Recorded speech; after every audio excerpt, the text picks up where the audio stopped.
Bonjour, nous voici réunis pour la première vidéo du site reportagephoto.fr. Alors me direz-vous pourquoi une vidéo sur le site Reportage Photo? Tout simplement en fait pour compléter nos tests d'appareil photo et en fait pour vous présenter en vidéo le boîtier tout simplement. Donc aujourd'hui on commence avec le Panasonic GF1 qu'on avait reçu il y a quelques mois pour un test avec le 1445 et le 714. Et c'est vrai qu'on avait été déçus de ne pas pouvoir le tester avec son objectif de prédilection, qui est le 20 mm 1.4. Donc aujourd'hui, c'est chose corrigée. Panasonic nous l'a renvoyé, on va pouvoir vous le présenter. Alors qu'est-ce qu'on trouve dans cette boîte? Comme prévu, le GF1, le petit sac avec le pancake dedans. Voilà, on va reculer un petit peu.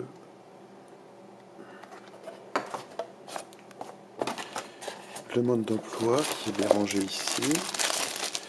Il y a aussi un CD pour ceux qui n'aiment pas utiliser le papier.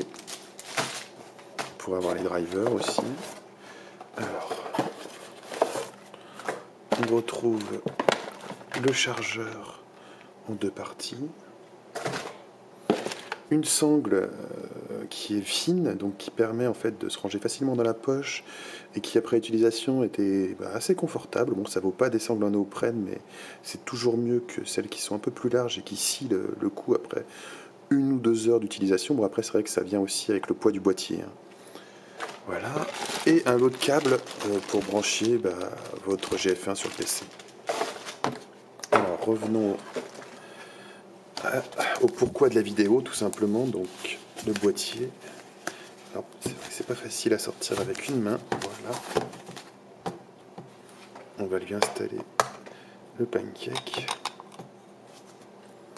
On remarque le grand capteur. On va chercher le point rouge, voilà, ici, pour trouver l'encoche. Il suffit de tourner. Voilà. Donc, le GF1 est dans une coque tout aluminium.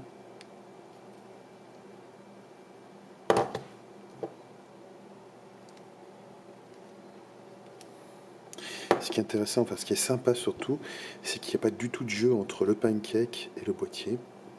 Voilà. Donc, on trouve une trappe sur le côté gauche, ici, avec le port HDMI et le port micro USB, et l'emplacement pour la batterie et la carte SD qui se trouve ici. Donc nous sommes comme sur tous les boîtiers Panasonic, il suffit d'appuyer pour enlever la carte SD, et même chose pour la batterie. Voilà.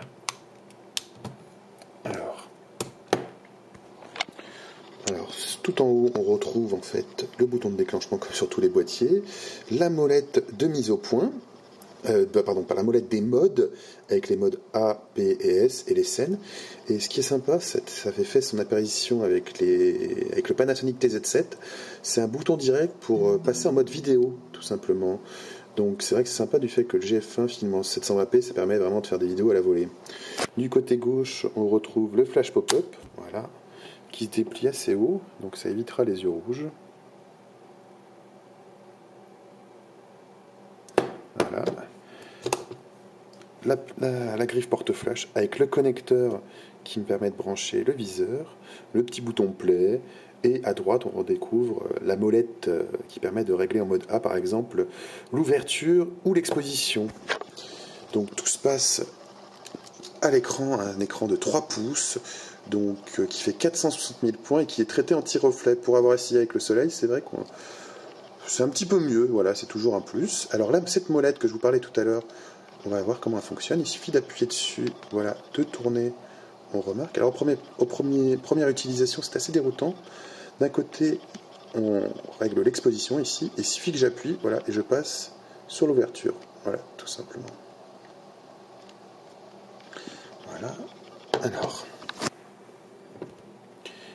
à côté donc de ce bouton play et de ce bouton AF AE Lock, on trouve en dessous le bouton qui permet de passer à un autofocus continu ou manuel ou simple, et après le bouton Q-menu, qui est en fait un bouton qui permet d'accéder aux raccourcis qu'on utilisera le plus souvent, en plus de ceux qui sont disponibles sur cette petite molette. si on peut appeler ça comme ça. Donc je vais vous montrer comment fonctionne le bouton Q-menu. Voilà. Donc il suffit d'appuyer dessus et ensuite on choisit ce qu'on veut régler. Voilà, la décision par exemple. Donc je pense qu'on a fait le tour de ce boîtier. Alors à la prise en main on trouve quelque chose de très très solide. La seule chose qui manque en fait c'est peut-être au niveau du pouce ici et ici pour on va dire améliorer la prise en main qui est déjà intéressante du fait qu'on remarque que c'est bombé ici et que là il y a de quoi bloquer le pouce. Ça aurait été une surface adhérente voilà, qui permet je pense de tenir mieux l'appareil. Voilà. Donc on a reçu cet appareil pour vous le présenter en vidéo, mais aussi pour le prêter à Eric qui part 2 semaines en Sicile, donc j'espère qu'il nous ramènera de belles photos. Voilà, tout simplement. Donc il part avec ce petit boîtier avec son 20 mm pancake et avec un Canon EOS 7D que le site d'e-commerce Geektrend nous a prêté.